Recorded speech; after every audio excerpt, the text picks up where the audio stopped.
days ago we had a really heavy rain, and now all that rain has filtered down into the creeks and is heading for the ocean. And these creeks that were very small in the summer when we didn't have a lot of rain have now filled up again and are making that beautiful sound you hear in the background. And with the sun out on this October day, the way it reflects off the water is just gorgeous, bringing warmth to the soil and the air, even though we're into late fall. It's something definitely to get out in and appreciate. And I'm just in a small park, in a small town, but it doesn't matter, wherever we can find a quiet spot where we can go soak up some nature. It's super important for our hearts, for our spirit, for our minds to take a break. It's really worth taking a few minutes and giving yourself the gift of some quiet time in nature, somewhere where you can really appreciate the beauty of this earth, of this planet. Yeah. All right, here's a look. Looking at this beautiful tree.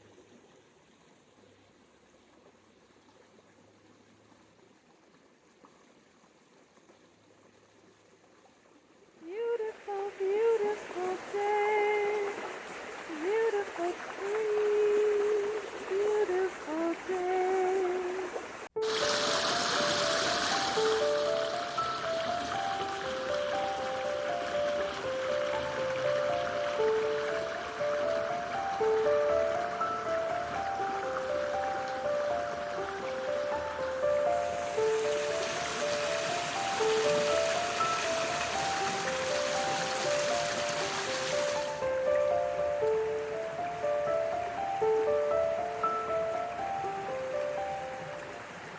I'm so blessed. Thank you for being here.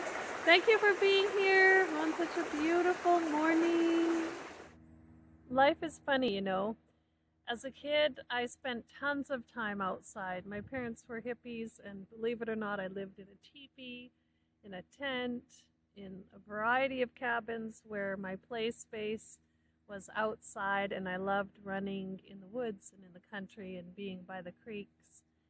And then, life gets busy as an adult, and you have to work and raise kids, and I ended up being inside way more than I wanted. And now that my kid is older and I have more freedom in my schedule, I am realizing how strong my need is to get outside more. And, being in nature really feeds all of us, I think. I think we were all meant to have more connection with the earth, and it's easy to lose touch with it, like to get caught up in technology and all the things we have to do. And I really think a lot of feelings of anxiousness and dissatisfaction in our life and being lost has to do with having gotten disconnected from the earth. Like, if this is an incredible planet we live on, and none of us would be here without this planet. Like, this planet provides everything that we need, and that includes an opportunity for us to reconnect with inner peace inside ourselves.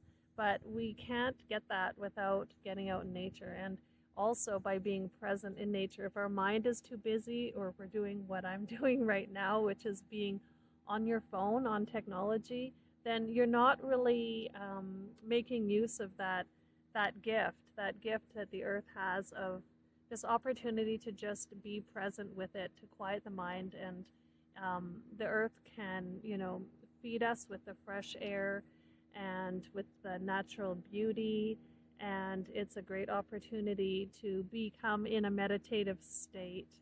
And so I'm super thankful to be able to do that today, and I hope you take opportunities to do that as well, to nourish yourself that way.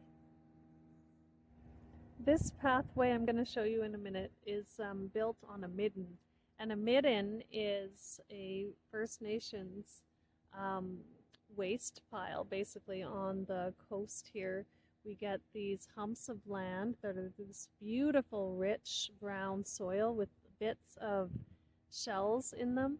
And basically, what it is that when the indigenous people had a camp next to the ocean and they were collecting lots of seafood to eat over a long period of time, they had their compost pile and it would build up and create these hills.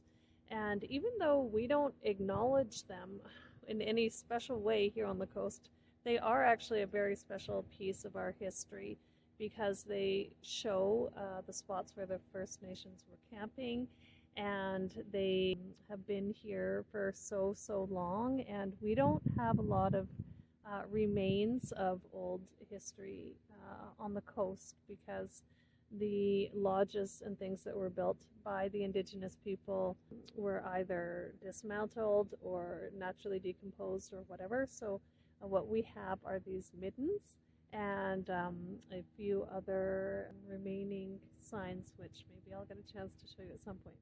Here is this midden, and it is this trail going down here, and I will show you it in more detail in a minute.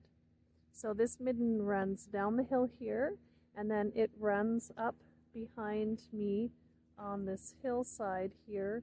Over this way there's a creek, and you can see the midden in the way the creek has cut away the soil.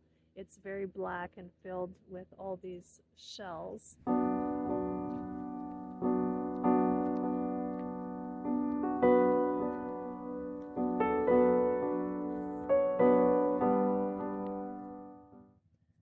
Seeing these layers of shells in the soil here show the midden line came up to here, and then this a little bit in there, yep. And then there is more soil on top that formed after it was done being used by the indigenous people.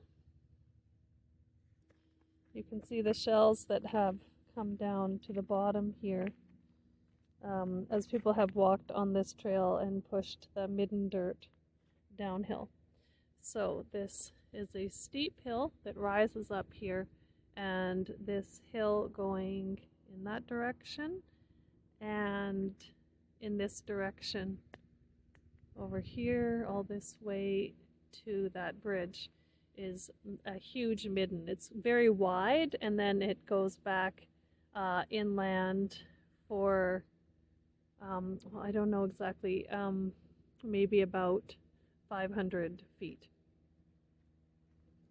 And here is the beautiful ocean and our Canadian geese. This is another piece of the midden here where I'm walking. You can see the dark color of the soil and all the shells that are in it here.